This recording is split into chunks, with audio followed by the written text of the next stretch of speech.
Hello, welcome Diamond Valley friends and families. Today's book is a bit of a long one, so this is a disclaimer. It's going to be a little bit longer than my usual videos, but it's a very important topic. The topic is about bullying, and the title of this book is called Confessions of a Former Bully by Trudy Ludwig. A note from Katie. A few months ago, I got sent to the principal's office again. Only this time, my parents were there waiting for me. Mom looked like she just sucked a lemon. Dad had steam coming out of his ears. "Young lady, we need to talk," said Mr. Sanders. When the principal called me young lady, I knew I was in big trouble. Uh-oh, I remember thinking. They must have found out what happened at morning recess. I was right. Some kids told Mrs. Patel, the playground monitor, that they saw me being really mean to Monica, and that it wasn't the first time. "Well, Katie, what do you have to say for yourself?" asked Mr. Sanders. I tried to figure out what I could say to get out of trouble. Nothing great came to mind.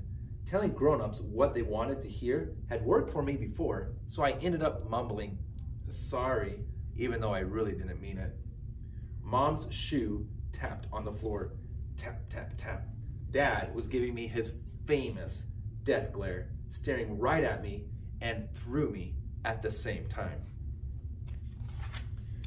Mr. Sanders' sharp voice cut through the silence. "Katie, your bullying behavior is completely unacceptable here at Forest Heights Elementary School." "But I wasn't bullying," I said. "I didn't hit her or anything." "Bullying isn't just about hurting someone with your hands," he said. "It's also about hurting with your words and behavior. And there are consequences for students who choose to bully others." Consequences, I thought? Uh-oh, that's definitely not a good word to hear from the principal. Mr. Sanders made me look it up in the dictionary. Consequence, something that happens as a result of a particular action. Then he told me what the consequences were going to be for my bullying behavior. I called it my had to do it whether I liked it or not list.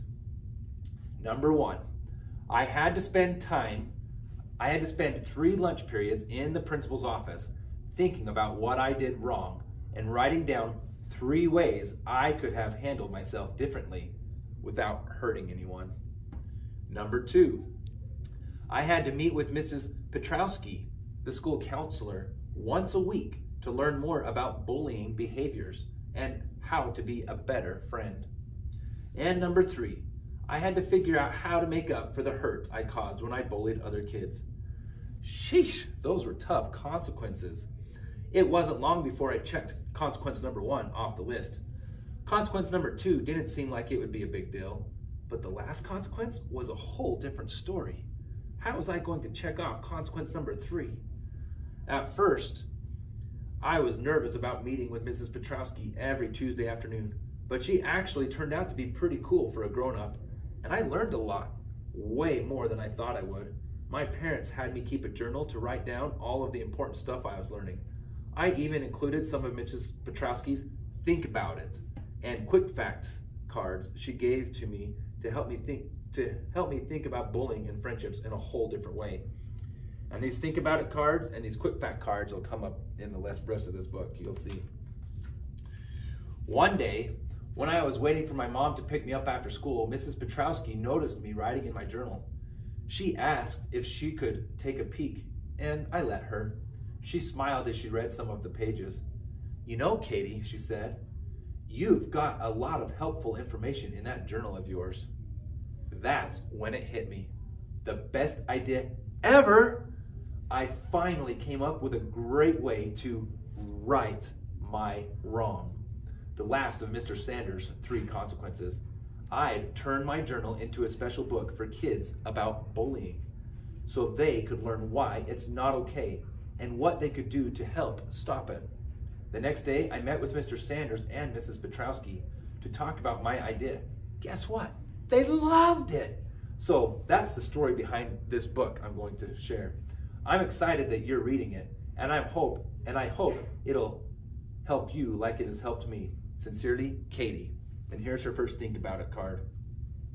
As you grow older, you will discover that you have two hands, one for helping yourself, the other for helping others. By Sam Levinson. Here's her book that she wrote. My very important book about bullying by Katie. Psst. I'm going to tell you what you need to know about bullying. I've even included stuff that kids who bully don't want you to find out. And believe me, I know what I'm talking about since I used to be a bully. I stopped bullying with the help of our school counselor, Mrs. Petrowski. She must have spent a gazillion hours studying bullying because she knows so much about it. I never thought that what I did to my friend Monica, giving her the silent treatment, telling her who she could be friends with, and not including her at games at recess, was bullying. I didn't know that. I was surprised to find out that it actually was. One of the first things I learned was that bullying hurts everyone, even the kids who are bullying. That got me thinking, what's the point of doing something if it ends up hurting me in the end? I also noticed that while most kids at school had close friends, I didn't. Not having a best friend made me feel sad and lonely. When I told Mrs. Petrowski how I felt, she went to her Think About It file and she pulled out this card. Think about it. My best friend is the one who brings out the best in me. By Henry Ford. Well, I wasn't exactly bringing out the best in people. I was like one of those reverse magnets I learned about how to make in science class. Instead of pulling people toward me, I was pushing them away. I knew that a lot of kids were only being nice to me because they were scared that if they weren't, I'd say bad things about them to other kids. I've learned so much from Mrs. Petrowski about bullying and myself. She's helped me become a better friend, and now I'm a lot happier. It's way more fun to be around kids who like you than kids who are scared of you. Mrs. Petrowski says, information is power. I figured that the more information I can give you about bullying, the more power you'll have to choose friends you can trust and to be the kind of friend other kids want to hang out with. Here's what I didn't know about bullying. I used to think of bullying as only being physical, like when someone hurts your body on purpose. Whack, bam, ooh, ow. But I was wrong. I've learned that there are other ways to bully, and I used them. I used my words. You're so sensitive. Hi, Mon ik, you're such a loser. And sometimes I'd be mean without using any words at all. I'd laugh at kids' mistakes. I'd ignore them on purpose. And I'd make faces at them. I'd also tell friends what they could and couldn't do. If you don't let me play with that ball, you can't come to my birthday party next week. You can't be friends with her if you're friends with me. You can hang out with us, but she can't. She's not cool enough to be a part of our group. I'd be mean right in front of them. That's one ugly shirt. Just kidding. And I would be mean behind their backs. Did you hear about Anna? She got a D on that easy math test. What a dummy. Pass it on. Another kind of bullying is cyberbullying. I didn't do it, but I found out there are lots of I didn't do that, but I found out there are lots of kids my age and older who do. Kids who cyberbully use the internet, cell phones, cameras, text messages, and stuff like that to hurt others. They might send or text mean messages about someone. I hate Marianne. Or take a really embarrassing picture of a kid and put it on a website for lots of people to see. Or start an online I hate so-and-so club and get other kids to say bad things about that person. Join the Anti-Susan Club. Bullying happens whenever someone hurts your body, your feelings, your reputation, or your friendships on purpose. And it happens a lot. I had no idea how big a problem bullying is until Mrs. Petrowski showed me this fact card. Wow. Bullying is a big problem for kids. Here's the first fact card. 9 out of 10 elementary students have been bullied by their peers. The majority of 8 to 11-year-olds, 74%, said teasing and bullying occur at their schools. Every day, 160,000 kids miss school because of bullying. Kids are, on average, the targets of bullying about once every 3 to 6 minutes from the start of kindergarten to the end of first grade. 8-year-old kids who bully are 6 times more likely to be convicted of a crime by age 24. That one, when I read this the first time, I was like, wow, it's an astonishing fact. I'll read it again. 8-year-old kids who bully are 6 times more likely to be convicted of a crime by age 24. Most cyberbullying occurs between 9 and 14 years of age, and more than half of all kids in grades 4 through 8, 58%, have not told their parents or an adult of hurtful or mean things sent to them online. And all of the studies for these quick facts are in the back of the book, if you'd like to reference those later. Mrs. Petrowski said lots of kids who get bullied don't tell anyone about it because they're too embarrassed and scared to say anything. They think it'll make the problem worse. Maybe it's better to pretend you're invisible and put up with it until the kid finds someone else to pick on, I told her. Mrs. Petrowski sighed. I bet you can guess where she headed next. That's right. Over to her think about it file. Here's the card she gave me this time. Think about it. One of the greatest diseases is to be a nobody to somebody, by Mother Teresa. Mother Teresa was right. Who wants to feel like a nobody? I know I didn't like it when my sister gave me the silent treatment for a whole week because I borrowed her shirt without asking. Not all kids who bully look like bad guys. Take it from me, this is not what most bullying kids look like. Snap, breaking a stick in half. They can be boys or girls, and they come in all shapes, sizes, and ages. People who bully can even be grown-ups. Sheesh, you would think older people would know better. Mrs. Petrowski says that younger kids who bully, if they don't get the help they need, turn into even meaner grown-ups. Kids who bully can look a lot like you or me. This is me, by the way, writing this very important book. Kids who get bullied could be anybody. Sure, some kids like to pick on anyone who looks, acts, thinks, talks, or dresses differently than they do. But they can also go after people who seem to be a lot like them.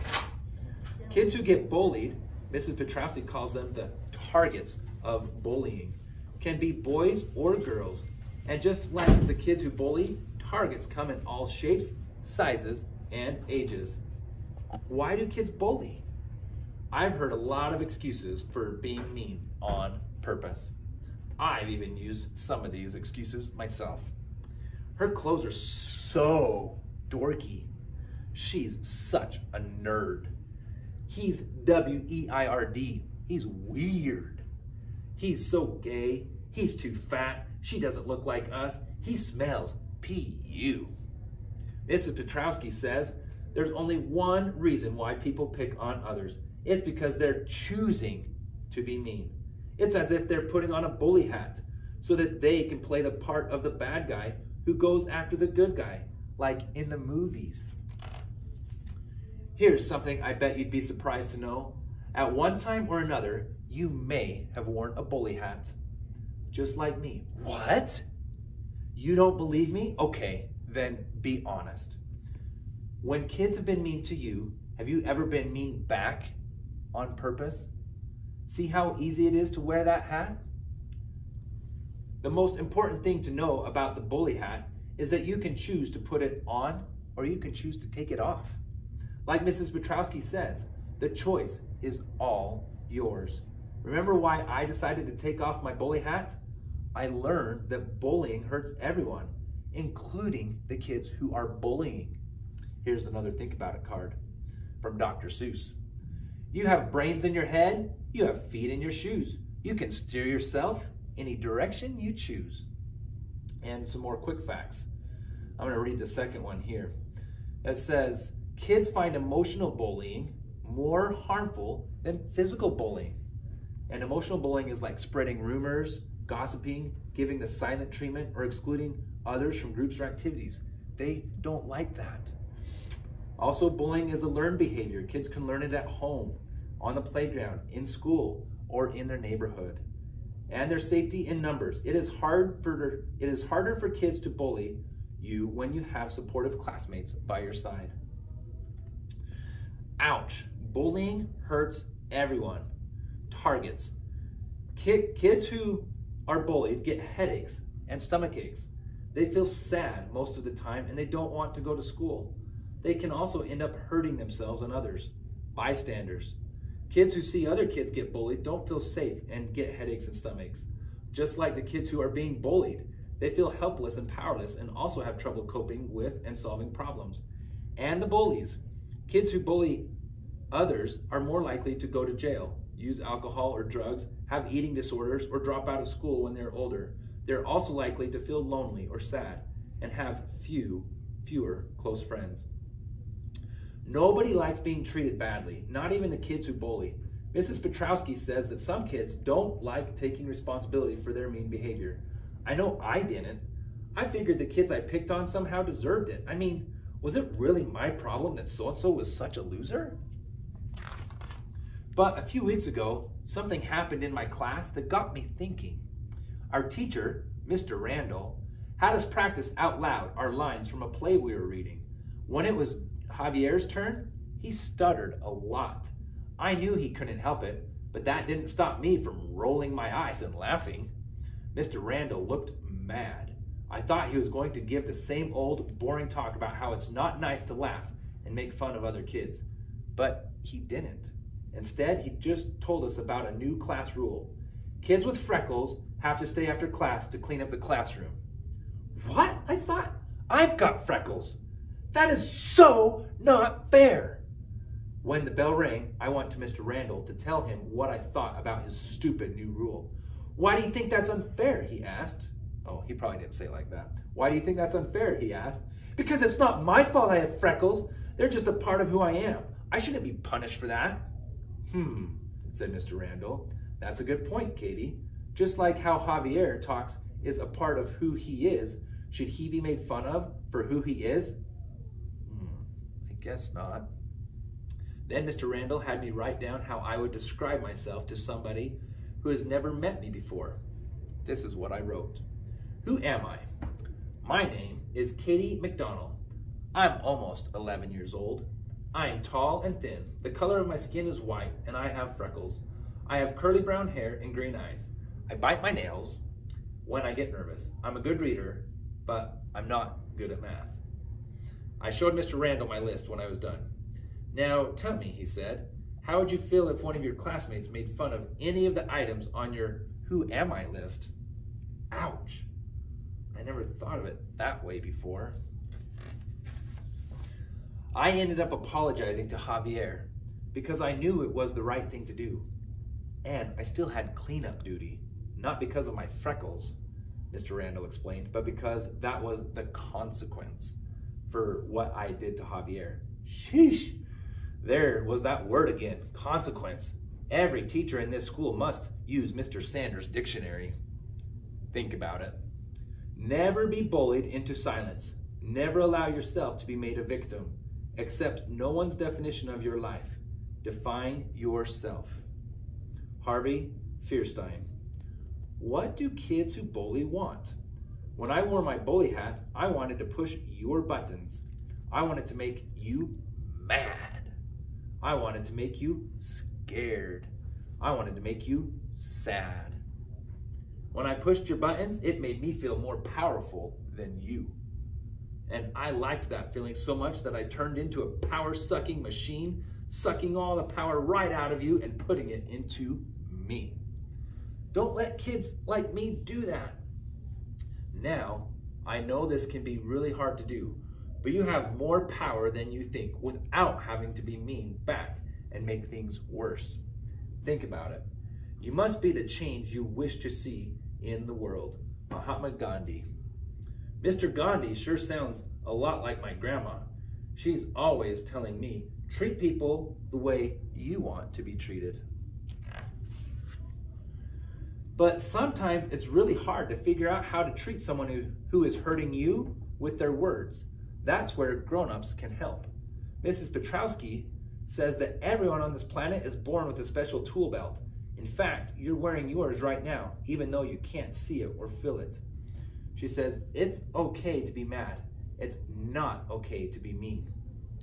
If you could see it, I think this is what it would look like, your special tool belt. The problem is that the tools don't automatically come with our tool belts. Grown-ups need to give them to us. Sometimes, though, they forget or they don't even know about these tools.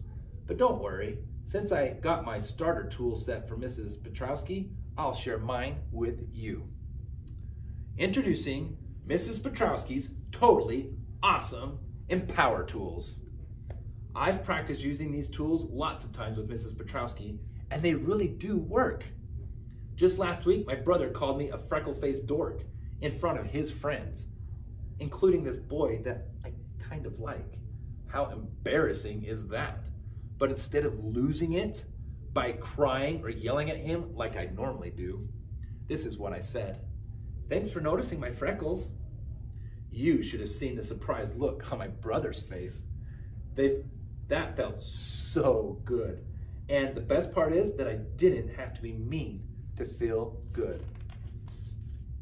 Check out how to use these tools when someone says something mean, like you're fat, on purpose. Stop. Look the kid in the eye and tell him to stop talking to you that way. You're fat. Stop it. Why?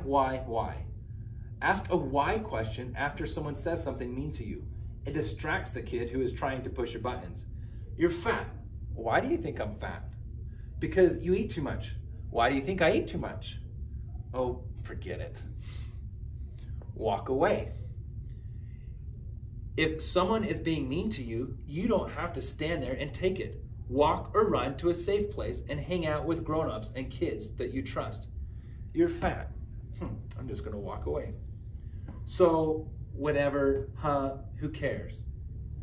Say 1 or 2 words in a neutral tone. Make sure your words are not cruel or hurtful. You're fat. So, well, you are, or whatever. So those are 4 Empower tools. Stop, why, walk away, so, whatever, who cares? Here's more Empower tools. Change the subject. Distract the kid by talking calmly about other things. You're fat. Hey, did your soccer team win yesterday's game? Act silly or goofy. Use humor in a harmless way. Don't put someone down to build yourself up. You're fat. And then start dancing. Turn an insult into a compliment. Turn the negative into something positive, only if it doesn't bother you to do this. You're fat. Thank you. Big is beautiful. Agree. Go along with what the kids say, only if you don't feel bad doing this. You're fat. You're right. Important. If a tool doesn't work, don't keep using it. And if you don't feel comfortable or safe using any of the tools, like the stop, turn an insult into a compliment, or agree tools, don't use them. Try another tool instead. So here's 4 Empower tools. I'll go back. Stop, why, walk away, so, whatever, who cares? Change the subject, act silly or goofy, turn an insult into a compliment, agree. 8 Empower tools to help you. Have you noticed there's no ignore tool? Many grown-ups give the advice, just ignore him and he'll eventually stop. So I've asked a bunch of kids if this advice worked for them. Some said yes, but most said no. I even think it can sometimes make the problem worse. When I wore the bully hat, I would work harder to push your buttons if you tried to ignore me. These tools won't end all of your bullying problems, and they won't stop kids from bullying other kids. That's why it's really important to report what happened to grown-ups that you trust so that they can make sure everyone gets the help and protection that they need. Use your tools for good, not evil. The first 4 tools are better for little kids to use. Bigger kids like you and me can handle all 8 tools. Act them out with people you trust, like your mom or dad, sister or brother, teacher, school counselor, or good friend. Have them pretend they're wearing the bully hat, so you can figure out what to say or do without putting on a bully hat yourself. This is what Mrs. Petrowski calls role play. How do you deal with physical bullying? I've heard some parents tell their kids, if someone hits you, hit him back. But Mrs. Petrowski says that hitting back or getting even is definitely not the answer, especially in school. Why? Because it can make the problem much worse and lead to the use of weapons, and that can just be really scary. If someone tries to hurt your body, Mrs. Petrowski recommends getting away as fast as you can to a safe place, like the library, school office, or anywhere there are grown-ups or a bunch of friends who can protect and support you. Also, look into signing up for a self-defense class so you can protect yourself from the person attacking you, she adds. What can you do if someone is cyberbullying you?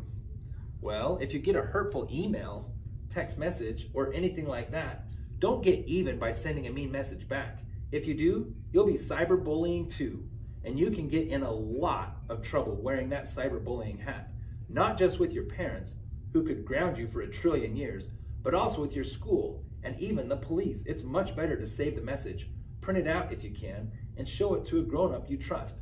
That teacher, parent, or school counselor needs to know exactly what's happening in order to protect you. I know this book is really long. We're almost done. Hopefully you're learning some good lessons here about bullying, okay? If you're being bullied or see someone being bullied, tell a grown-up that you trust. I used to think that the kids who saw me being mean to Monica on the playground were snitches, tattling to the playground monitor just to get me in trouble. But I was wrong. They were trying to help Monica get out of trouble. Whenever you're dealing with bullying, it's all about reporting. Here's an example of me tattling. Mom, Jenna ate some cookies when you told us no sweets until after dinner. This is Jenna sticking out her tongue at me because I tattled on her. How rude. Here's an example of me reporting. Mom, Mike's sitting on Jenna and she can't get away. Jenna's crying. She needs help. This is Jenna sharing her cookie with me because I came to her rescue. Yum.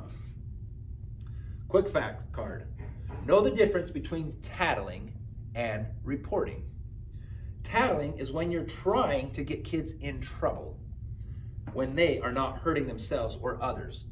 That's something you don't want to do. It will not help you make or keep any friends. We don't want to be a tattle. Reporting. Reporting is when you are trying to help kids out of trouble because they're getting hurt. That's something you do want to do. Bullying is abuse. Report bullying to a grown-up that you trust. If no one listens or takes your problem seriously, keep reporting until you find a grown-up who does. What else can you do to help kids who are being bullied? One thing for sure, if you are the bystander, the kid who sees other kids getting hurt, it's not good to ignore it.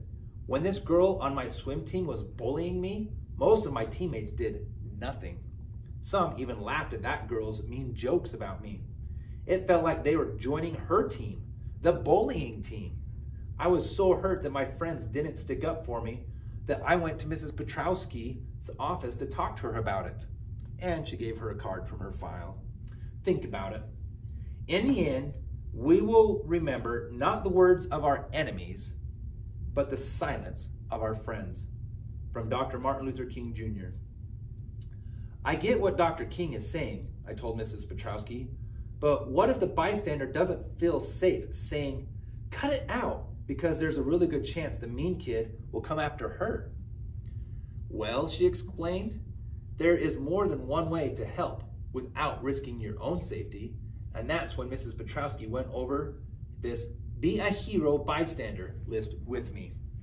Be a hero bystander. Number 1, notice it and care.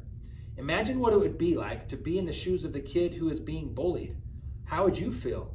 Caring is the first step on the road to helping. Number 2, tell the kid who is bullying to stop, only if you feel safe. It's best to confront him when there are other kids around to support you, or if he's smaller and younger than you.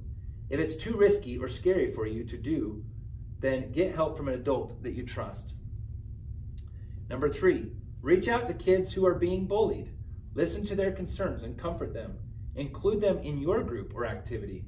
Support them when the bullying takes place or afterwards in private. Let them know that no one deserves to be treated that way. Number 4, don't join the bullying team. If you laugh or smile at other people's put-downs, you're letting them know that it's okay to be cruel. And if you do nothing while or after the bullying takes place, you're sending the message that the target somehow deserves it. Don't encourage bullying by laughing, clapping, spreading a nasty rumor, or joining in. Be a part of the solution, not a part of the problem. Number 5, report bullying to a grown-up that you trust. Go to someone who will not let the kid who is bullying know it was you who reported the bullying. That way, everyone can get the help, support, and protection they need. Look, up in the sky, it's the hero bystander. So those are 5 ways that you can be a hero bystander if you see someone getting bullied. What makes a friend a good friend? Have you ever noticed there's always some kid at school who says she's your friend, but doesn't really act like it? I have. I've even told Mrs. Petrowski about this girl in my PE class who's sweet and nice to me in front of my face and then says really mean things about me behind my back. Mrs. Petrowski said, that sounds a lot like what happened between you and Monica. Sheesh. I didn't realize I did the same thing to Monica. Now I know how she felt. Think about it, Card. We often focus on the mean things that others do to us without really paying attention to the mean things that we are doing to others. By Mrs. Petrowski. Quick facts. Bystanders can make a positive difference. About 80% of bullying on elementary school playgrounds has an audience. So if you see it, you can help stop it. When bystanders do intervene, they can stop the bullying about 50% of the time. If you say stop, don't do that, you can help stop it. To help me understand how to be a better friend, Mrs. Petrowski gave me this friendship chart. Here's the friendship chart. It says good friends on one side, smiley face. Bad friends on the other side, frowny face. Good friends appreciate and like you for who you are. Bad friends put you down to build themselves up. Good friends accept that you get to choose your own friends. Bad friends tell you who you can be friends with. Good friends make you feel welcome in their group or activity. Bad friends won't let you join their group or activity. Good friends have good things to say about you to their friends. Bad friends gossip, spread rumors, or send hurtful email and text messages about you. Good friends use humor in a harmless way. Bad friends hide behind the words, just kidding, or no offense, but when saying something really hurtful. Good friends make you feel accepted and safe. Bad friends make you feel unaccepted and unsafe. Good friends work things out with you when you have problems. Bad friends refuse to admit when they did something wrong, and they keep doing it. Good friends are friends you can count on every day. Bad friends are nice one day and mean the next. Good friends really want to hang out with you. Bad friends only play with you until someone better comes along. I hope that we are good friends and not bad friends. I've started thinking back on some of the things I did to Monica. I wouldn't let her play wall ball with me and Sarah. I whispered about her to other girls in front of her and behind her back. I even made fun of her. How I treated Monica didn't exactly put me on the good friends list. No wonder she doesn't want to have anything to do with me anymore. And I can't say I blame her. In fact, I'd be surprised if she ever wants to talk to me again. I realize I'm not going to be good friends with everyone. Nobody is. But I am trying harder to treat the kids at school and in my neighborhood in a more respectful, friendly way. Sometimes I still mess up by saying and doing stupid things, Mrs. Petrowski says that since people aren't perfect, you can't expect friendships to be perfect. We all make mistakes, she explained. The important thing is to learn from our mistakes so that we don't keep repeating them over and over. Oops, did I say that out loud? I know I can't change what I did in the past, but I can change what I do from now on. When I told this to Mrs. Petrowski, she gave me a big bear hug. Oof, help, I can't breathe. Not everyone is lucky enough to have a Mrs. Petrowski at their school, but I bet there's someone you can talk to if you've got a bullying problem. Don't be afraid to ask for help. If you do, then maybe more of those stinky old bully hats will end up in the garbage where they belong. Dear Monica, I am really sorry that I was so mean to you and spread nasty rumors about you. Those weren't nice things to do. You didn't deserve it. I don't know if you will ever be able to forgive me. I just wanted you to know how sorry I am. I promise I won't do that to you or anyone else again. Sincerely, Katie. And that's the end of the book. So you can see that she went from having to go to the principal's office.